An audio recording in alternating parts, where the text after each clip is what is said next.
Several months ago, I purchased this Ryobi 10-inch table saw. It's been a great little contractor saw. However, in the future, I actually might want to pull the saw out and build my own base and table, so that way I have a little bit bigger cutting area, a little bit bigger outfeed area. And the first step to do that is actually going to take this thing apart. So I decided to make a little video of tearing down the Ryobi 10-inch table saw.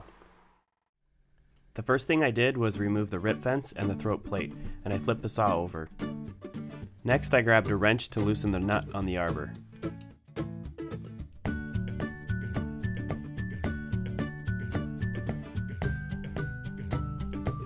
I made sure to put the washer and the nut back on the arbor so I wouldn't lose them. The next part took me a while to figure out. There is a threaded rod attached to the height adjusting hand wheel. When turned in either direction, it controls the height of the blade. It has two adjacent nuts that are tightened against each other. Both of these nuts need to be loosened and removed from the threaded rod. There is a small retainer clip that requires some needle nose pliers and some patience to get off. Once the retainer clip has been removed, the height adjusting hand wheel can be pulled off completely.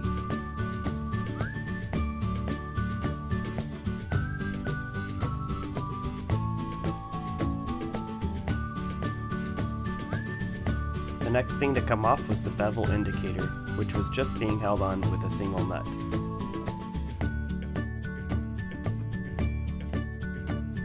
The bevel locking lever can simply be unscrewed and taken off. Loosening the 4 screws on the power switch allows the back cover to be slid off. This should go without saying, but definitely make sure you have the saw unplugged when doing this step. Removing the back cover gives you access to the 4 spade connectors. Remove those to completely take out the switch. The ground wire is screwed down to the chassis, so don't forget to remove that.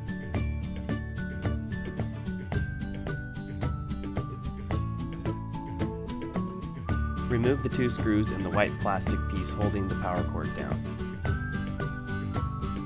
We're now ready to remove the green base. I used a drill here to speed up the process.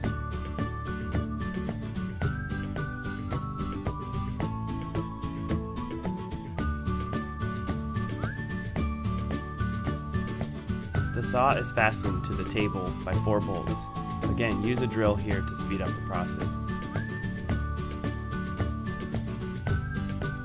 I had to loosen the bevel adjustment screws to give the saw its full range of motion. This allowed me to get in with a wrench and remove those 4 bolts.